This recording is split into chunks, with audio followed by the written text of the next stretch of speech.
All right, welcome everybody to the High Return Real Estate Show, the show for heavy hitters. And I am here with my amazing and fantastic business partner, Mr. Jack Gibson. How are you, Jack? Yeah, man, I'm doing good today. Real good. Yeah, today we got a really interesting guest and a really unique topic. And we're going to talk a lot about automation and technology and leveraging inexpensive help to make sure that you make way more money than what you're used to making. So that's a very, very exciting topic. And I'm going to leave it a secret about who this guest is because he's got quite an illustrious past. And we're going to dive in, so just stay tuned. Welcome to the High Return Real Estate Show, the podcast for heavy hitters. Two men, one mission. It's time to build your empire. All right, welcome back, everybody. Jeff Schechter, a.k.a. Shecky, with the High Return Real Estate Show with my partner, Jack Gibson. And today we're going to talk all about automation. And we have a really, really amazing gentleman named Bob Lachance, otherwise known as Bob Lachance, if you're speaking more in Canada or Canadian terms. But Bob is a guy who played professional hockey and is also a real estate investor himself and has figured out some magic formulas in terms of leveraging, I guess I would call it overseas help, to be able to create systems and automations that just generally make people way more money than what we're used to making. So we're really excited to dive in. Welcome, Bob. Thank you for having me. I really appreciate it. Yeah, we're excited to have you. So would you mind just, filling in the blanks a little bit about your bio? I mean, obviously I said a lot in two sentences, but, tell us how you evolved maybe from hockey player into real estate investor into the world of automation. Absolutely. It's a long story, but I will condense it down pretty quick. I was drafted by St. Louis Blues back in, now I'm aging myself, back in 1992. I went to Boston University for 4 years. I left 2 classes short of getting my degree with signing a contract with St. Louis. I played in their minor league team for 2 years. I actually played in your backyard, which is Indianapolis, for a year. Another year here in the U.S. I went to Europe for 4 years. Geneva, Switzerland, Lugano, Switzerland, Italy, and Germany. So I had a fun time over there, and then decided I was 30 years old. My wife was here. I had my first kid, so I decided, it's time to grow up a little bit. So I decided to, do a little research on what I can do without a degree. So there's always that, dichotomy of what do you do, like what is the decisions you're going to make next, and so I did a lot of research. Everything pushed me towards real estate. Decided to jump in with 2 feet back in 2004.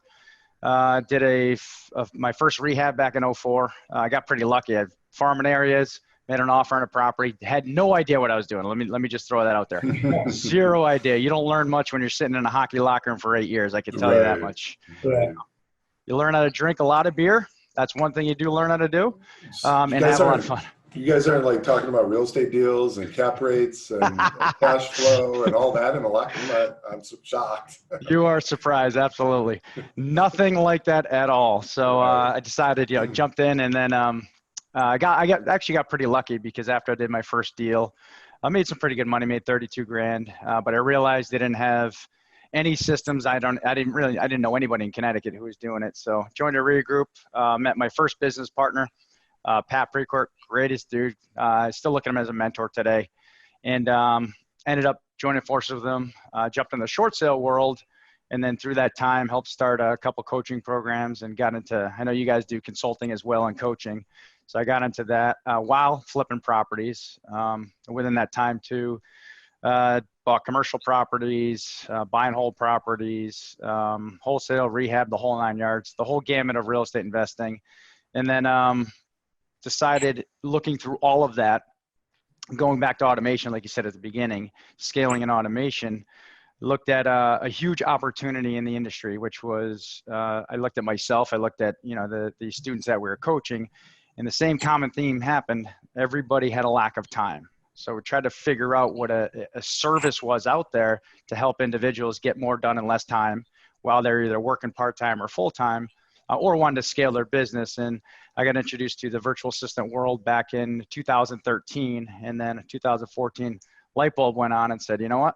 I could put all of the past education within real estate education and training that I helped create into the world of virtual assistants, marry it together and offer it as a service. So it started back in 2014, and now we have Riva Global. That's where Riva Global came from. Wow, that's awesome. So can you dive in a little bit into that world? When you say VA, just so the listeners are clear, that denotes the term virtual assistant. Am I right? You are correct. Sorry about that. Sometimes I get stuck in my my own lingo, so appreciate that. No, it's okay. I just want to make sure the listeners are clear on what that means. And typically, it's because we have a VA as well in our business, and she's been fantastic. And ours happens to reside in the Philippines. And so one of the things that we've seen is that, okay, this person was born, she learned English as her native language, along with the other language, I think it's Tagalog or whatever that they speak in the Philippines, but they all speak English. They have definitely a different mindset than, say, Americans do. I think they probably have a better work ethic across the board typically than most American worker bees. And they, of course, from a standpoint of the difference in dollar values of what they earn, some of that is exchange rate, some of that's just culture, whatever. But, we're able to get a lot of work out of this gal for very, very little money. And we love that. And it's not to tell you the cool thing about it is we don't feel like we're underpaying her. I mean, at least from Philippine standards, she's paid very well. Yeah. And she works from home. She's got a kid. She's able to keep an eye on the kid. Like it's a win-win-win all the way around for everybody. So and I'm not trying to, kind of open the whole curtain for everything you want to say, but I'm just telling you as somebody who's experienced this, we're very high on this topic.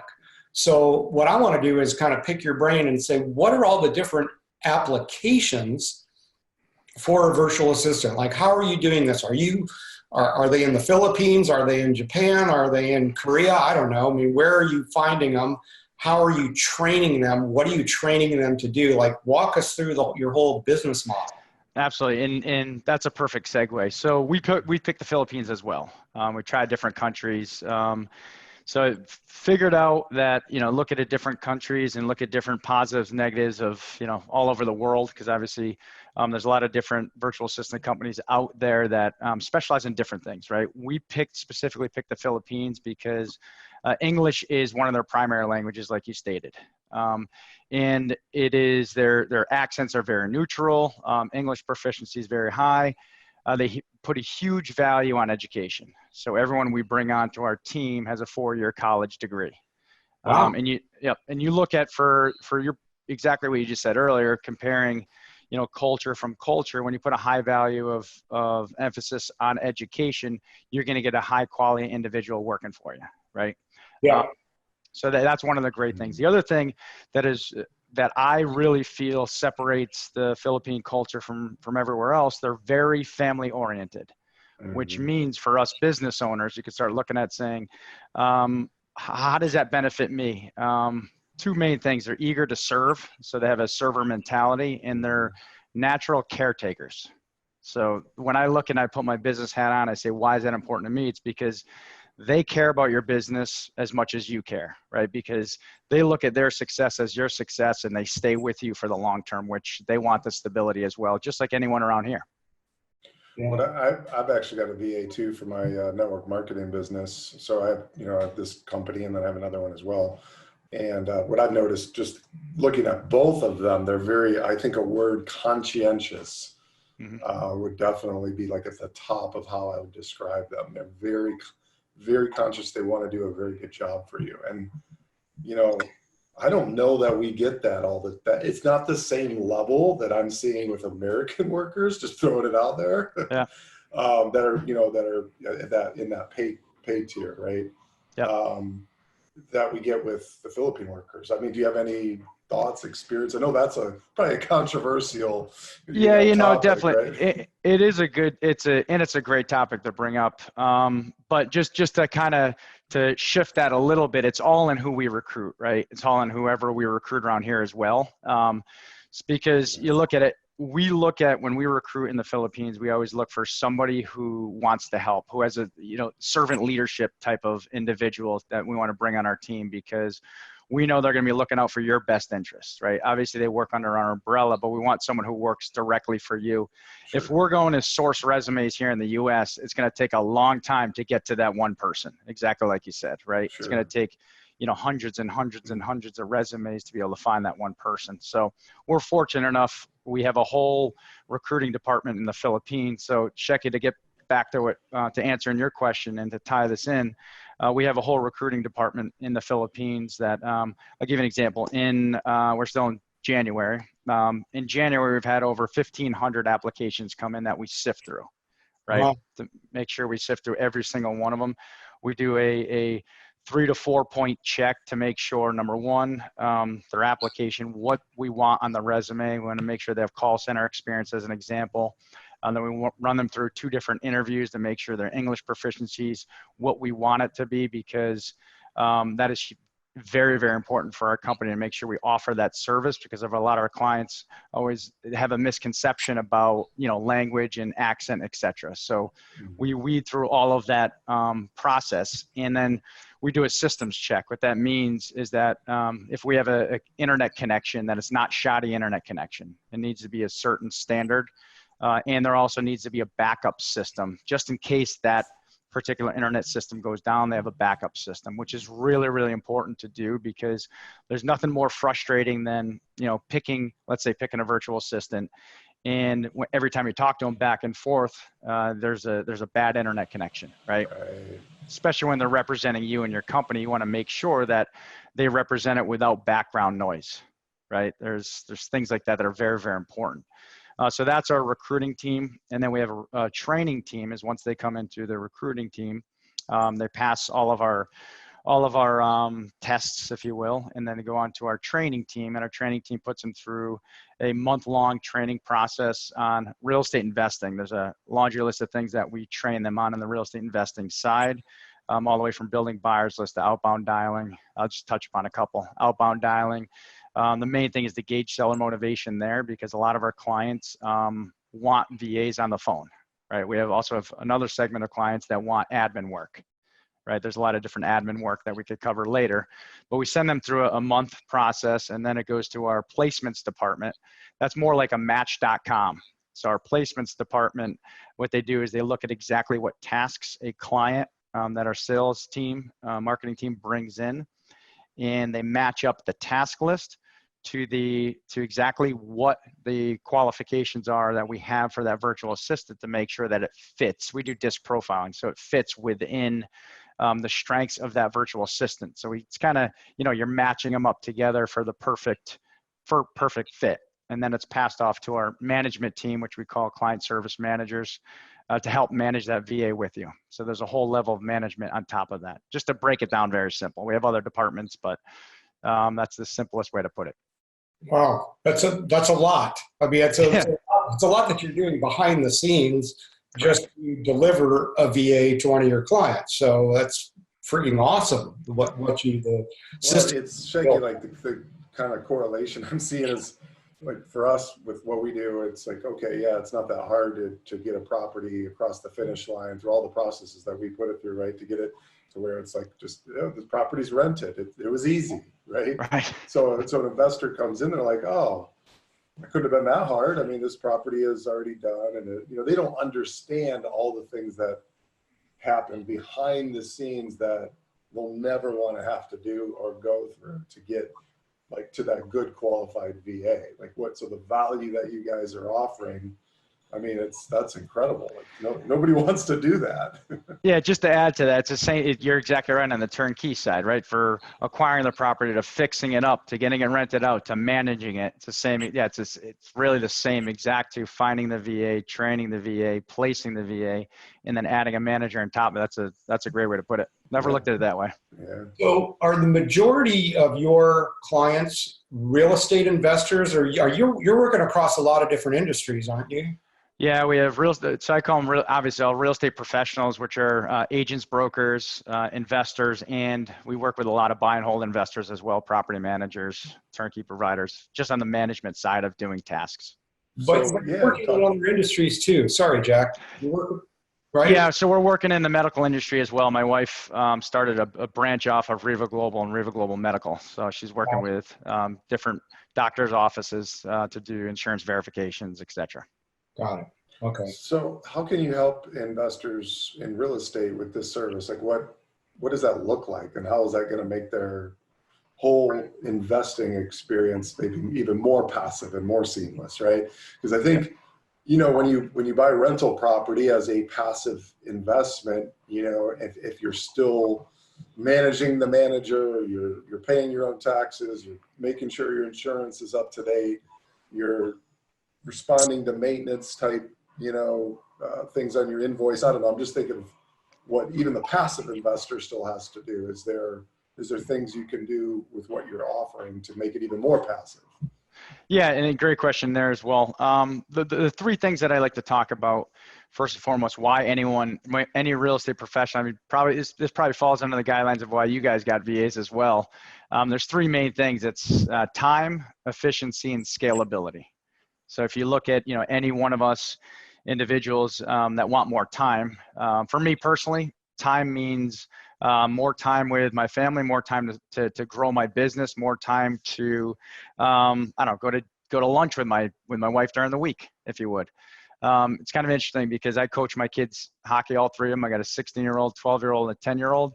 And I'm able to coach all of my kids' sports because I don't have to worry about a lot of the tasks that those admin tasks that need to get done in my business, right? So, and I'll give you a good example in reference to tasks in a minute on the acquisition side, because we have a full team of virtual assistants that cold call, full team that do different systems like a Craigslist system to find new properties, Zillow, MLS offers, things like that I could dig in more if you want more information on that. I'll definitely share those. The other side of it is efficiency. A virtual assistant helps, myself and other investors be more efficient, basically doing more in less time, right? And that's something that is really important for any business owner, because obviously we're extremely busy in what we do, and becoming more efficient puts more money in our pocket, right? And the last part, I would say, is scalability. Allows us to grow as we could pull ourselves away from the busy work. I like to say, a lot of people ask me, "Hey, Bob, how come you, why would you hire, or when do you hire a VA?" And for me, I say, all right, every time you pick up your phone in the morning time and you look at your schedule, and if you're hyperventilating, it's time to actually look into hiring a VA, because we all know there's a lot of, probably 90% of everything we do is either done by a phone or an internet that can be outsourced. Right. I look at, there's income producing tasks in our business and there's non-income producing tasks. And the income producing tasks to me have to do with network based, right? Am I on a podcast with you guys? Am I meeting buyers? Am I meeting sellers? Am I meeting hard money lenders? Am I meeting attorneys, et cetera, et cetera? So I need to be up on my feet. Am I going to masterminds, whether they're local or flying somewhere to meet up with, other individuals like yourself, right? High level investors like yourself, to try to bring up my game. Whereas the non-income producing tasks are, every day posting ads on Craigslist, scraping leads from Zillow, making offers on MLS, right? All that stuff can be outsourced. And that stuff is, quite frankly, doesn't get me excited when I wake up in the morning, but those are the tasks that you need to be done in order to run a business. Yeah. Yeah. Well said. I mean, I really like the distinction. So, let's go to the dark side for a minute. What are the pitfalls? I mean, the gal that we have now, by the way, is not our first VA, and We had one, I don't know, whatever it was, Jack, last year, 2 years ago. And we tried one for a while and it just didn't work. And I feel like some of that was my fault in terms of probably not doing a good enough job of training them to do what we really wanted them to do. But the catch-22 there was we were hiring a VA to leverage time, but I didn't have the time to train her. Right. So it's like, okay, well, what the hell do you do with that? Well, I feel exactly the same way with mine. Like it's Gerby. Like I give him one task, so he just keeps doing that over and over and over. Yep. So I just haven't had the time to like sit down and just go through everything I want him to do. So I think that's probably the pitfall is just you have to take time to. They can't read your mind, right? They need to be told specifically what you want from them. So that's a great question. And one of the things that we do to help offset that as a company, we have a client service manager on top of that. So let's say, if you have a property management company, right?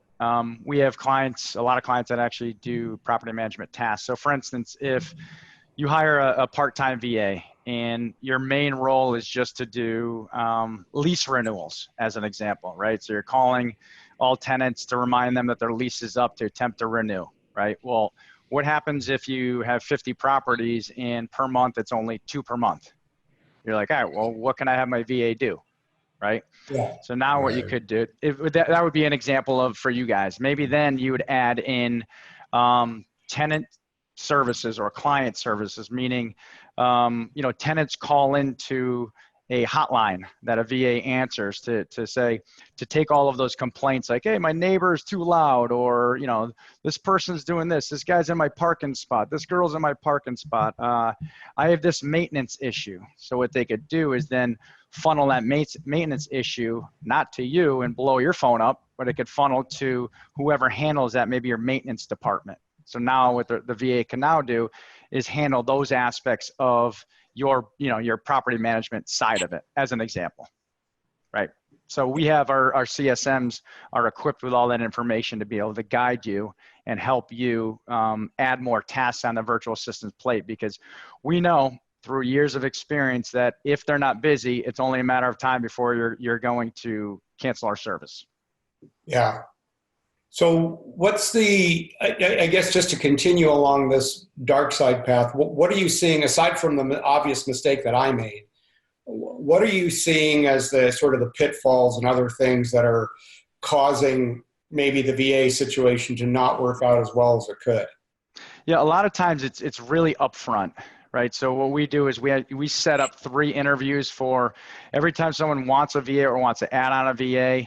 We set up 3 interviews. We do all the heavy lifting before, sift through all of their resumes, interviewing, check out their English proficiency, see if they're, if you want someone who's excellent in, let's just say an admin VA that's excellent in Excel, we have to make sure that we deliver that product to you. So the challenge that I find is many individuals, investors, let's just say, are going out and trying to get their own, and they're sifting through, 50, 60, 70 resumes. They just don't have a lot of time to really hone in to pick the best of the best, because finally after the 50th one, they throw up their hands like, I'm just going to take the next one. Right. So they take the next one because it's a pain in the ass to do all that stuff. Yeah. Right. So that's what I found in reference to that. And there's just a lot of management stuff that happens within there on picking the VA, and also upfront.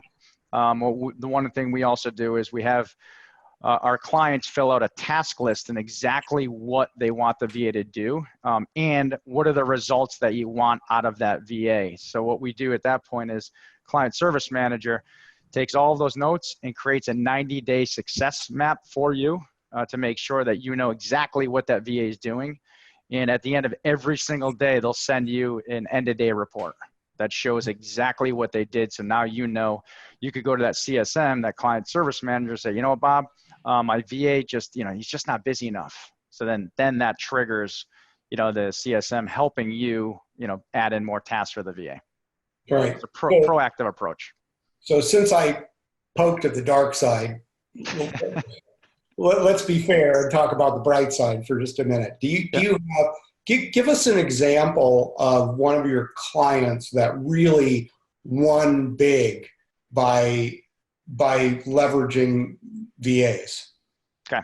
Well, I mean, it kind of goes twofold. It all depends on, and I will give you that answer, but it all depends on, we have clients that hire VAs to get their time back, and also clients that hire VAs again to make money, right? Yeah. As income producing. Because saving time would be all the property management tasks that I talked about, right? Making money would be more on the acquisition. So I'll give you an example. We have a lot of clients that use 2 different medians, let's say, on the acquisition side.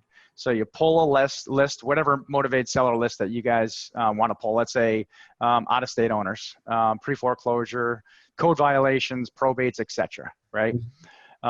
Take a list, skip trace those lists, put them into a dialer, and VAs dial all day long, right? With the end goal of just gauging seller motivation. So, hey, you interested in selling? You interested in selling?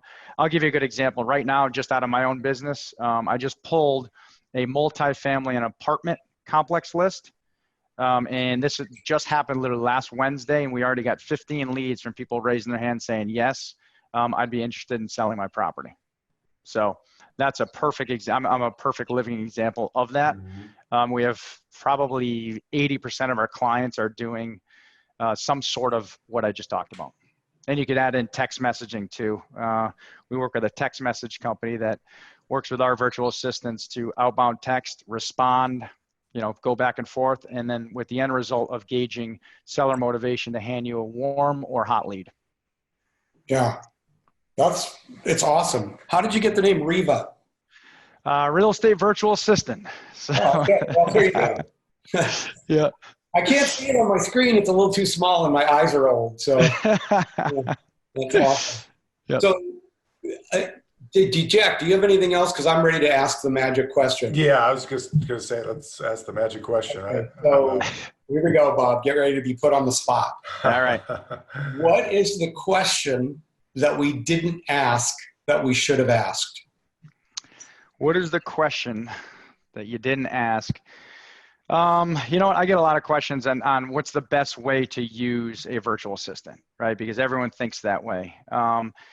And again, when is the best time to hire one? We've touched upon that, but look at your business and say, what is the biggest pain point in my business? Like, what is the thing that I hate doing most?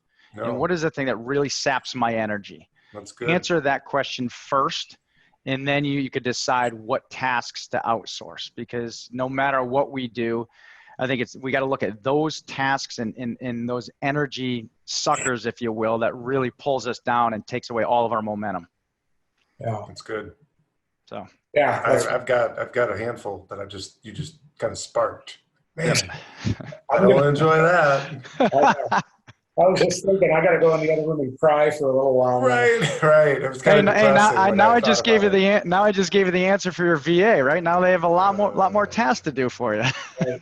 Yeah, exactly. So, all right, very good. How do people find you, get a hold of you, reach out to you? Absolutely. REVAglobal.com. So REVAglobal.com. You could also send me a direct email at bob@REVAglobal.com. Again, REVAglobal.com.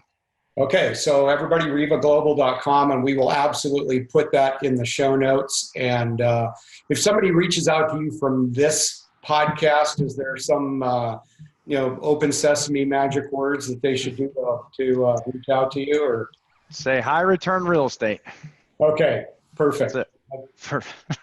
That sounds great. So Bob, I want to thank you. I mean, God, you're just like a wealth of information, and you're highly organized and very animated, and obviously very excited about what you do. And I can tell you as an entrepreneur, it's clear, because we've had good success with this, you bring a lot of value to anybody who's an entrepreneur, anybody that's looking to make their lives better, make their businesses better, be more profitable, leverage more time. There's so many crazy, awesome benefits to what you do. So I just want to thank you for coming on the show and sharing your great energy and your wisdom with us. I appreciate you having me. Absolutely. Thank you very much. Yeah, Awesome. Great job, Bob. Thanks.